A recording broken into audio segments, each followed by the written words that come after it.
Welcome back everyone, আমি Saptaparni from বায়োলাইভ। আশা করি তোমরা সবাই খুব ভালো আছো। তো আজকের ভিডিওতে আমরা আলোচনা করতে চলেছি semi conservative model of replication বা ডিএনএ প্রতিলিপিকরণের অর্ধরক্ষণশীল মডেল।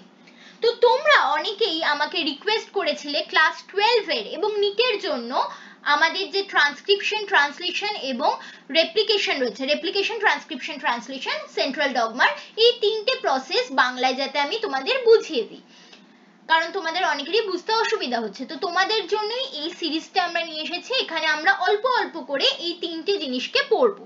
তো আজকে আমরা পড়তে চলেছি ডিএনএ রেপ্লিকেশনে সেমি কনজারভেটিভ মোড। তো দেখো, ডিএনএ রেপ্লিকেশন বা ডিএনএ প্রতিলিপিকরণে তিনটে মতবাদ আছে। এক হচ্ছে কনজারভেটিভ মতবাদ, একটি হচ্ছে বিক্ষিপ্ত বা ডিসপারসিভ মতবাদ এবং আরেকটি হচ্ছে সেমি কনজারভেটিভ বা অর্ধরক্ষণশীল মতবাদ। রক্ষণশীল বা কনজারভেটিভ মতবাদে বলা হয় জনিত্রী ডিএনএ, এটি যদি জনিত্রী ডিএনএ হয়, তার থেকে যে দুটি অপত্য ডিএনএ তৈরি হবে তাদের মধ্যে একটি সম্পূর্ণভাবে আমাদের যে জনিত্রী ডিএনএ তার অনুরূপ হবে এবং আরেকটি একেবারে নতুন হবে। ঠিক আছে, দেখো এই ডিএনএটি দুটি স্ট্র্যান্ডই কিন্তু জনিত্রী ডিএনএর মতোই লাল লাল, কিন্তু এই ডিএনএ দুটি স্ট্র্যান্ডই কিন্তু নতুন, দুটোই নীল নীল। ঠিক আছে, তো এই ধরনের যে ডিএনএ রেপ্লিকেশনের প্রসেস, সেটাকে আমরা বলি রক্ষণশীল মোড অফ রেপ্লিকেশন। নেক্সট হচ্ছে ডিসপারসিভ বা বিক্ষিপ্ত মোড। এখানে দেখো, এটি হচ্ছে আমাদের জনিত্রী ডিএনএ, এর থেকে দুটি অপত্য ডিএনএ তৈরি হয়েছে। অপত্য ডিএনএ এর যে কোনো একটাকেই আমরা দেখি, তাহলে দ্বিতীয়টাও বুঝতে পারবে তোমরা। যে কোনো একটা স্ট্র্যান্ডই দেখো, ধরো আমি এই স্ট্র্যান্ডটার কথা বলছি, এই স্ট্র্যান্ডটায় দেখো কিছুটা নীল অংশ রয়েছে, তারপরে আবার লাল অংশ রয়েছে কিছুটা, আবার কিছুটা নীল অংশ, আবার কিছুটা লাল অংশ, আবার কিছুটা নীল অংশ। অর্থাৎ প্রত্যেকটা স্ট্র্যান্ডেই কিছুটা জনিত্রীর মতো লাল অংশ আছে, আবার কিছুটা একেবারে নতুন নীল অংশ আছে। অর্থাৎ প্রত্যেকটি স্ট্র্যান্ডই কিন্তু বিক্ষিপ্ত ভাবে তৈরি হয়েছে, কিছুটা জনিত্রীর মতো, কিছুটা নিজস্ব। ঠিক আছে, নতুন। তো এই ধরনের মোড অফ রেপ্লিকেশনকে আমরা বলি হচ্ছে বিক্ষিপ্ত বা ডিসপারসিভ মোড। থার্ড এবং সবচেয়ে ইম্পর্টেন্ট মোড হচ্ছে অর্ধরক্ষণশীল বা সেমি কনজারভেটিভ মোড। এতে আমরা কি দেখতে পাচ্ছি, দেখো এই যদি আমাদের জনিত্রী ডিএনএ হয়, তার থেকে যে দুটি অপত্য ডিএনএ তৈরি হয়েছে, যে কোনো একটি অপত্য ডিএনএকেই আমরা যদি দেখি, তাহলে তার একটি স্ট্র্যান্ড, এই যে নীল স্ট্র্যান্ডটা একেবারে নতুন, আর অন্য স্ট্র্যান্ডটি অর্থাৎ লাল স্ট্র্যান্ডটা জনিত্রীর মতো। অর্থাৎ একটি স্ট্র্যান্ড হচ্ছে প্যারেন্টাল ডিএনএ এর মতো, একটি স্ট্র্যান্ড হচ্ছে নতুন। ঠিক আছে, একটি স্ট্র্যান্ড ওই প্যারেন্টাল ডিএনএটাকে টেমপ্লেট হিসেবে গ্রহণ করে তার এগেইনস্টে একটি নতুন স্ট্র্যান্ড বানানো হয়েছে। তো এই ধরনের মোড অফ রেপ্লিকেশন, যেখানে অপত্য ডিএনএ এর একটি স্ট্র্যান্ড একেবারে নতুন হয় এবং আরেকটি স্ট্র্যান্ড একেবারে জনিত্রীর মতো হয়, সেই ধরনের মোড অফ রেপ্লিকেশনকে আমরা বলি semi conservative mode of replication. তার মানে এখানে কি রকম হচ্ছে বলো তো, এখানে সেমি কনজারভেটিভ মোডে এই জিনিসটা হচ্ছে, ধরো এই হচ্ছে তোমার প্যারেন্টাল ডিএনএ। তো এই প্যারেন্টাল ডিএনএ এর যখন রেপ্লিকেশন হয়, কি হয়, এই দুটি স্ট্র্যান্ড একে অপরের থেকে আলাদা হয়ে যায়। এই দুটি স্ট্র্যান্ড একে অপরের থেকে আলাদা হয়ে গেল। তো আলাদা হয়ে যাওয়ার পরে এই দুটি স্ট্র্যান্ডের উপরে, এই দুটি স্ট্র্যান্ডে যে বেস পেয়ার গুলো রয়েছে, তাদের কমপ্লিমেন্টারিটি দেখে আরো দুটি নতুন স্ট্র্যান্ড গঠিত হয়। এই স্ট্র্যান্ডের উপরে একটি নতুন স্ট্র্যান্ড গঠিত হলো, এই স্ট্র্যান্ডের উপরে আরো একটি নতুন স্ট্র্যান্ড গঠিত হলো। তার মানে এখন যে অপত্য দুটি ডিএনএ হলো, তাদের একটি স্ট্র্যান্ড হচ্ছে জনিত্রী স্ট্র্যান্ডের মতো এবং আরেকটি হচ্ছে একেবারে নতুন কমপ্লিমেন্টারি স্ট্র্যান্ড। তো এই ধরনের মোড অফ রেপ্লিকেশন কি আমরা semi conservative mode of replication বলে থাকি। ওকে, তো আলটিমেটলি গিয়ে দেখা গেল যে এই তিনটে মতবাদের মধ্যে আমাদের যে থার্ড মতবাদ অর্থাৎ সেমি কনজারভেটিভ মোড অফ রেপ্লিকেশনটাই কিন্তু সঠিক মতবাদ, এবং সেটাকে কারা প্রমাণ করলেন? সেটাকে প্রমাণ করলেন বিজ্ঞানী মিজেলসন এবং স্টাল। তারা ইকোলাই নামক এক ধরনের ব্যাকটেরিয়া বা প্রোক্যারিওটের উপরে এক্সপেরিমেন্ট করে এই জিনিসটি প্রমাণ করলেন। তো কিভাবে তারা এক্সপেরিমেন্টটা করলেন চলো দেখে নিই। দেখো, খুব ভালোভাবে বুঝবে। ইকোলাই কি? ইকোলাই হচ্ছে একটি ব্যাকটেরিয়া। তো তারা প্রথমে কি করলেন, তাহলে ইকোলাই ব্যাকটেরিয়াকে যদি আমি ল্যাবরেটরিতে সংখ্যায় বৃদ্ধি করতে চাই, তাহলে তাকে আমাকে কিছু খাবার দিতে হবে। তো তারা কি করলেন, এই ইকোলাই ব্যাকটেরিয়া, কিছু ব্যাকটেরিয়াকে একটা কালচার মিডিয়াম বা কর্ষণ মাধ্যমে বড় করতে থাকলেন, ঠিক আছে, বা তার সংখ্যা বৃদ্ধি করতে থাকলেন। কালচার মিডিয়াম বা কর্ষণ মিডিয়াম কি? কর্ষণ মাধ্যম, কর্ষণ মাধ্যম হচ্ছে সিম্পল জিনিস, আমাদের যেমন বেঁচে থাকার জন্য খাবার প্রয়োজন, তেমনি ল্যাবরেটরিতে কোনো জিনিসকে গ্রো করার জন্য বা তাকে বাঁচিয়ে রাখার জন্য যে খাবার দেওয়া হয় সেটাকেই আমরা কালচার মিডিয়াম বা কর্ষণ মাধ্যম বলি। এবারে দেখো এই ইকোলাই গুলো এই কর্ষণ মাধ্যমের মধ্যে বড় হচ্ছে এবং তারা রেপ্লিকেশনও করবে। তো রেপ্লিকেশন করতে গেলে, রেপ্লিকেশন করা মানে কি? ডিএনএ বানানো। ডিএনএ এর মধ্যে আমাদের কি আছে? নিউক্লিওটাইড। নিউক্লিওটাইডের মধ্যে আমাদের কি থাকে? নাইট্রোজেন বেস, ঠিক আছে, এটিজিসি, অ্যাডেনিন, গুয়ানিন, সাইটোসিন, থায়ামিন। তো ওই নাইট্রোজেন বেসের নাইট্রোজেনটা আসবে কোথা থেকে? তো তাই জন্য তারা কি করলেন? মিডিয়ামের মধ্যে অ্যামোনিয়াম ক্লোরাইড দিলেন, যাতে অ্যামোনিয়াম ক্লোরাইডের নাইট্রোজেনটা গ্রহণ করে ইকোলাই তার যখন ডিএনএ রেপ্লিকেশন করবে তখন নতুন যে নাইট্রোজেন বেস সেগুলো এই নাইট্রোজেন দ্বারা গঠন করতে পারে। কিন্তু তারা একটা চালাকি করলেন। তারা কি করলেন? তারা এখানে যে নাইট্রোজেনটা দিলেন অ্যামোনিয়াম ক্লোরাইডে, সেটা নর্মাল নাইট্রোজেন দিলেন না, তারা এটা দিলেন N15 নাইট্রোজেন বা নাইট্রোজেনের ভারী আইসোটোপ, ঠিক আছে। এবার এটা কেন দিলেন সেটা একটু বাদে বলছি। তো এরপরে তারা কি করলেন? এই মিডিয়ামের মধ্যে ইকোলাই বড় হচ্ছে, সংখ্যায় বাড়ছে, তো তারা এইভাবে কয়েকটা জেনারেশন এখানে রেপ্লিকেশন করালেন। করানোর পরে তারা কি করলেন? এখান থেকে কিছু ইকোলাইকে আলাদা করে নিলেন। কিছু ইকোলাইকে আলাদা করে নেওয়ার পরে এই ইকোলাইয়ের ভিতরে যে ডিএনএটা রয়েছে সেই ডিএনএটাকে তারা আলাদা করে নিলেন ইকোলাই থেকে। এই যে ডিএনএ আলাদা করে নেওয়ার প্রসেস, সেটাকে আমরা বলি ডিএনএ আইসোলেশন। তো এই ডিএনএ কে তারা এবার দেখবেন কি করে যে ডিএনএটা ভারী না হালকা? তোমাদের কি মনে হয় ডিএনএটা ভারী হবে না হালকা হবে? অবশ্যই ভারী হবে, কারণ এই ডিএনএ এর মধ্যে যে নাইট্রোজেন বেস গুলো রয়েছে সেগুলো N15 নাইট্রোজেন দ্বারা গঠিত, তাহলে এই ডিএনএ ভারী হবে। তো ভারী না হালকা বোঝার জন্য তারা কি করলেন? তারা এই ডিএনএটাকে আইসোলেট করার পরে সেটাকে সিজিয়াম ক্লোরাইডের দ্রবণের মধ্যে দ্রবীভূত করলেন এবং দ্রবীভূত করার পরে সেই দ্রবণটির ডেনসিটি গ্রেডিয়েন্ট সেন্ট্রিফিউগেশন করলেন। এবার ঘটনা হচ্ছে ডেনসিটি গ্রেডিয়েন্ট সেন্ট্রিফিউগেশন আবার কি জিনিস? দেখো, সেন্ট্রিফিউগেশন মানে হচ্ছে কোনো জিনিসকে খুব হাই স্পিডে ঘোরানো। যেরকম হাই স্পিডে আমাদের ঘরে ফ্যান ঘোরে, সাইকেলের চাকা ঘোরে, ইভেন তুমি একটা শরবত বানাতে গেলে হাই স্পিডে যখন চামচকে ঘোরাচ্ছ, ঠিক আছে, সেটাও কিন্তু একটা কাইন্ড অফ সেন্ট্রিফিউগেশন। তো এই যখন আমরা হাই স্পিডে কোনো জিনিসকে ঘোরাই, এবার সেই দ্রবণটার মধ্যে আমি যদি ধরো আমি একটা এক্সাম্পল দিচ্ছি, একটা গ্লাসের মধ্যে নুন চিনির শরবত বানাচ্ছ, সেই নুন চিনির শরবতটাকে তুমি খুব জোরে জোরে জোরে জোরে ঘোরাচ্ছ যাতে নুন চিনিটা তার মধ্যে ভালো করে গুলে যায়। তো তার মধ্যে তুমি একটা লোহার বল ফেললে, তাহলে লোহার বলটা কি হবে বা গুলিটা কি হবে? যেহেতু সেটা ভারী বা তার ঘনত্ব বেশি, সেটা গ্লাসের নিচের দিকে পড়ে যাবে, কারণ তার ঘনত্ব বা ডেনসিটি বেশি বলে। এবার এই সেম গ্লাসেই তুমি একটা সোলার বল ফেললে, সোলার বলটা কি হবে? উপরের দিকে ভেসে থাকবে। কেন ভেসে থাকবে? কারণ তার ঘনত্ব কম বা ডেনসিটি কম বলে। তাহলে কোনো দ্রবণের মধ্যে আমি যদি দেখতে চাই যে কোনো একটা পদার্থ ভারী না হালকা, তাহলে আমাকে কি করতে হবে? সেন্ট্রিফিউজ করতে হবে দ্রবণটাকে।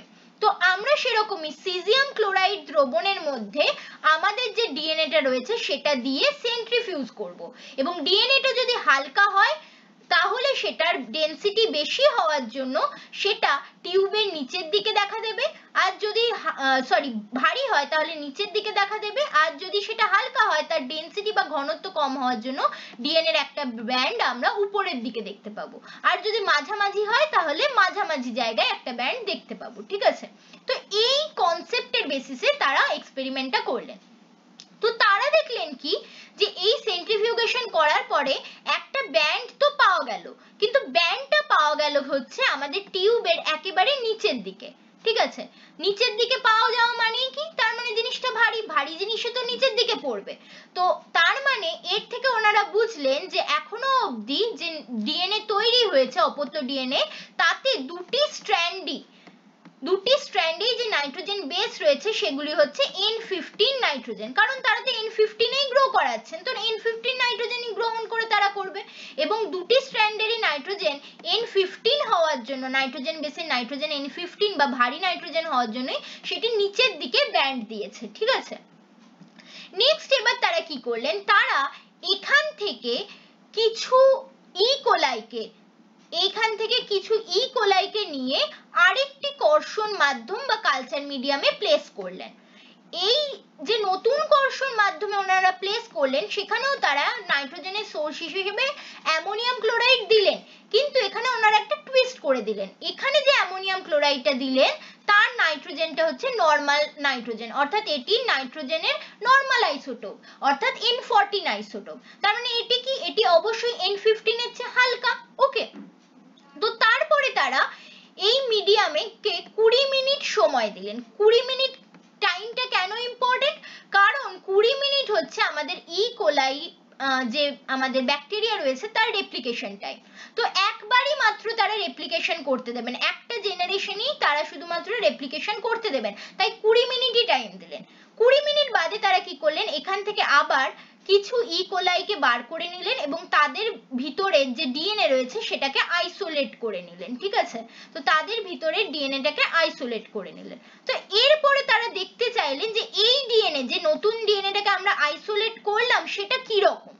তো সেটার সেম ভাবে যখন তারা সিজিয়াম ক্লোরাইড দ্রবণে ডিএনএটাকে গুলে তার ডেনসিটি গ্রেডিয়েন্ট সেন্ট্রিফিউগেশন করলেন, তখন তারা কি দেখতে পেলেন, তখন তারা দেখতে পেলেন ব্যান্ড তো গঠন হয়েছে, কিন্তু এবারের ব্যান্ডটা আর নিচে হয়নি, বরঞ্চ তার থেকে একটু উপরের দিকে গঠন হয়েছে, মাঝামাঝি জায়গায়। এর থেকে ওনারা বুঝলেন তার মানে একবার রেপ্লিকেশন হওয়ার পরে যে দুটি নতুন অপত্য ডিএনএ তৈরি হয়েছে তার মধ্যে ইকুয়াল অ্যামাউন্টে যেমন ভারী আইসোটোপও রয়েছে তেমন নরমাল আইসোটোপও রয়েছে নাইট্রোজেনের, তাই ব্যান্ডটা আগেকার মতো ভারী ব্যান্ডের মতো একেবারে নিচে গঠিত না হয়ে একটু উপরের দিকে, যেহেতু একটু হালকা হয়েছে একটু উপরের দিকে গঠন হয়েছে। তো তাহলে তারা বুঝলেন যে প্রথমবার রেপ্লিকেশন হওয়ার পরে যে দুটি অপত্য ডিএনএ তৈরি হয়েছে দুটোরই একটি স্ট্র্যান্ড হচ্ছে পুরনো স্ট্র্যান্ড অর্থাৎ প্যারেন্টাল ডিএনএ স্ট্র্যান্ড, বাট একটি হচ্ছে লাল স্ট্র্যান্ডটা হচ্ছে নতুন স্ট্র্যান্ড। ঠিক আছে, তো খুব সিম্পল জিনিস দেখো, এই যে ডিএনএটা, এই যে আমাদের, এক second let me change the colour, এই যে আমাদের প্যারেন্টাল ডিএনএটা ছিল, ঠিক আছে, এই ডিএনএটা কি হলো, এই ডিএনএটা ভেঙে গিয়ে বা ডিন্যাচুর করে গিয়ে দুটো স্ট্র্যান্ডে আলাদা হয়ে গেছে।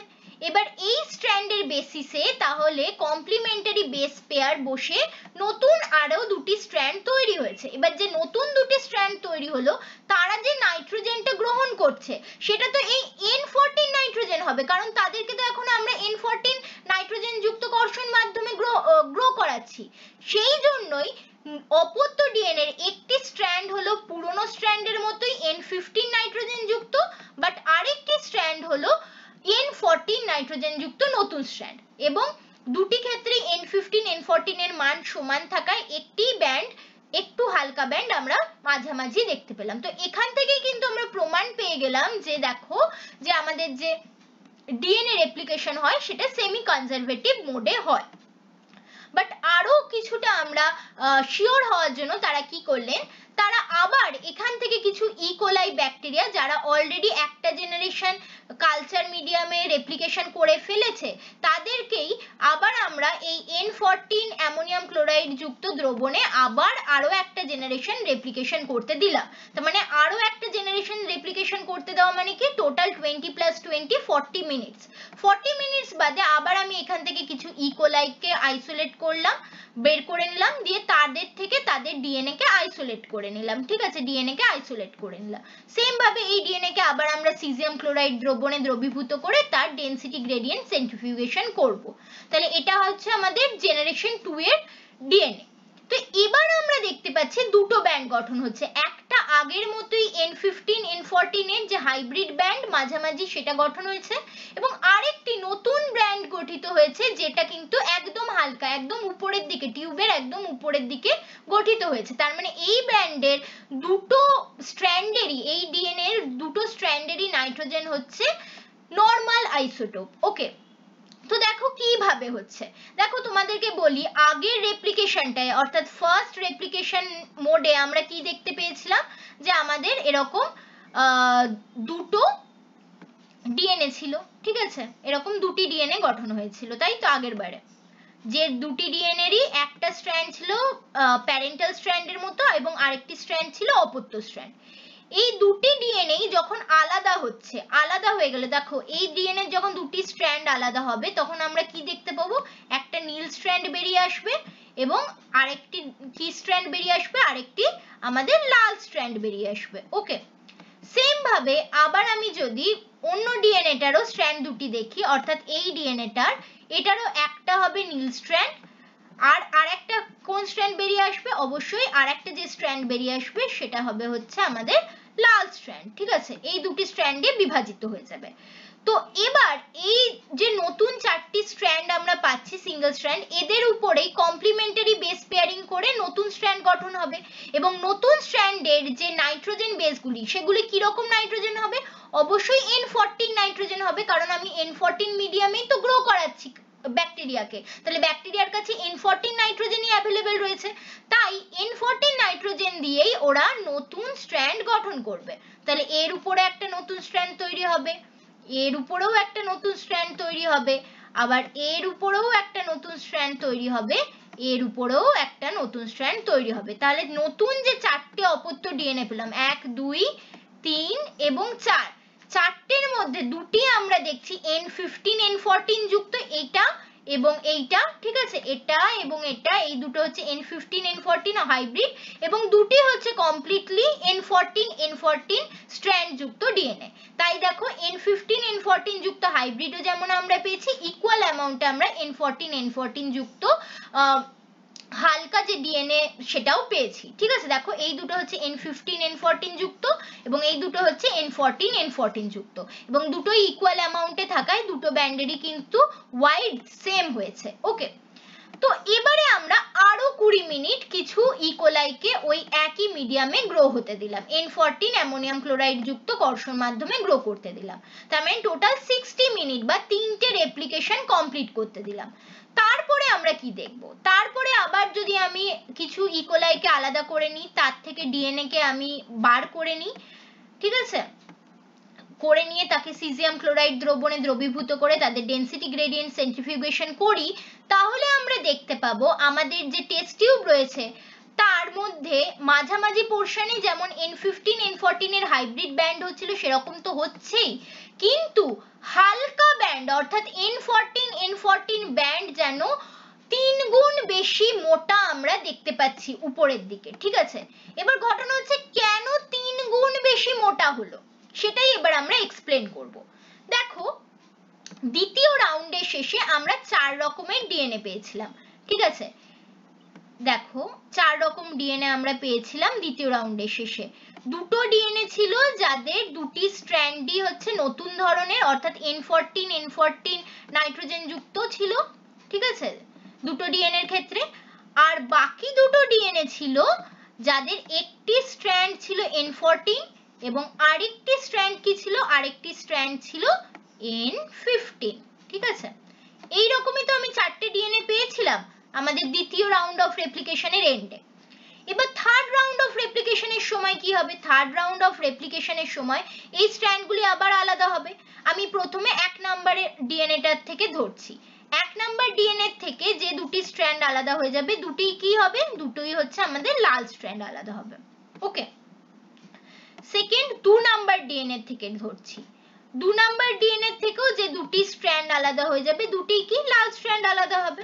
ওকে, থার্ড আমি এই ডিএনএটার থেকে ধরছি, এই ডিএনএ এর একটি হবে N14 লাল স্ট্র্যান্ড, কিন্তু আরেকটি কি হবে, আরেকটি হবে হচ্ছে আমাদের N15 অর্থাৎ নীল স্ট্র্যান্ড। এবার আমি ফোর্থ ডিএনএটাই যাচ্ছি, ফোর্থ ডিএনএরও দেখো একটা হবে N15 নীল স্ট্র্যান্ড এবং আরেকটা কি হবে, আরেকটা হবে N14 যুক্ত লাল স্ট্র্যান্ড।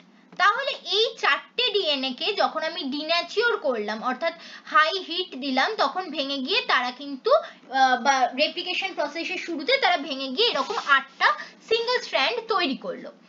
এবারে প্রত্যেকটা সিঙ্গেল স্ট্র্যান্ডের উপরে কমপ্লিমেন্টারি বেস পেয়ারিং করে নতুন স্ট্র্যান্ড গঠন হবে এবং নতুন স্ট্র্যান্ডের যে নাইট্রোজেন গুলো থাকবে সেগুলো সবই কি হবে N14 নাইট্রোজেন, কারণ তাদের কাছে এখন খাবারের সোর্সে শুধুই N14 নাইট্রোজেনই রয়েছে। তাহলে এই স্ট্র্যান্ডের উপরে যে নতুন স্ট্র্যান্ড তৈরি হবে সেটাও হবে N14 যুক্ত লাল স্ট্র্যান্ড, এটাও হবে তাই লাল স্ট্র্যান্ড যার মধ্যে N14ই আছে শুধু, এটাও লাল স্ট্র্যান্ড হবে N14 যুক্ত। সিমিলার এখানেও N14 যুক্ত লাল স্ট্র্যান্ড, এখানেও N14 যুক্ত লাল স্ট্র্যান্ড, ইভেন এটার উপরেও N14 যুক্ত লাল স্ট্র্যান্ড নতুন, এটার উপরেও N14 যুক্ত নতুন লাল স্ট্র্যান্ড, এটার উপরেও N14 যুক্ত নতুন লাল স্ট্র্যান্ড গঠিত হবে।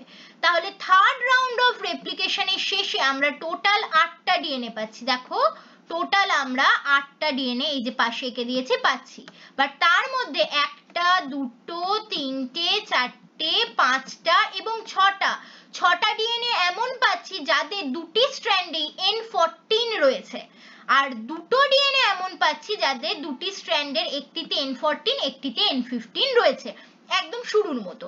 তাহলে দেখো এটি দুটি সংখ্যায় হচ্ছে এবং বাকিগুলি সংখ্যায় হচ্ছে 6, তার মানে 3 গুণ হচ্ছে, যে জন্যই N14 যুক্ত যে হালকা ব্যান্ড যেটা উপরের দিকে এসেছে সেটি N15 যুক্ত ব্যান্ডের চেয়ে 3 গুণ বেশি গাঢ় হচ্ছে। ঠিক আছে, তো এই তিনটি স্টেপের শেষেই, রেপ্লিকেশন প্রসেসের শেষেই আমরা বুঝতে পারছি তার মানে প্রত্যেক রাউন্ড অফ রেপ্লিকেশনে শুরুতে ডিএনএ যে দুটি স্ট্র্যান্ড থাকে তারা একে অপরের থেকে আলাদা হয়ে যায় এবং সেই আলাদা হয়ে যাওয়া দুটি স্ট্র্যান্ডের উপরে বেস করেই নতুন দুটি স্ট্র্যান্ড গঠন হয়, অর্থাৎ অপত্য স্ট্র্যান্ডের একটি থাকে পুরনো প্যারেন্টাল বা জনিত্রী স্ট্র্যান্ড এবং একটি হয় একেবারে নতুন স্ট্র্যান্ড, অর্থাৎ সেমি কনজারভেটিভ মেথডেই কিন্তু ডিএনএ রেপ্লিকেশন হয়ে থাকে। এটাই কিন্তু এর মাধ্যমে আমরা প্রমাণ করলাম বা মিজেলসন-স্টাল প্রমাণ করলেন। ওকে, আশা করি তোমরা ব্যাপারটা বুঝতে পেরেছো ক্লিয়ারলি, কোনো রকম অসুবিধা নেই। তাও যদি বুঝতে কোনো অসুবিধা থাকে নিচে অবশ্যই কমেন্ট সেকশনে কমেন্ট করে জানাতে ভুলবে না, এবং অবশ্যই ভিডিও ভালো লাগলে লাইক শেয়ার করে দিও, সাবস্ক্রাইব করে রেখো এরকম আরো ভিডিও পাওয়ার জন্য, এবং অবশ্যই বন্ধুদের মধ্যে শেয়ারও করো। Thanks for watching and happy learning.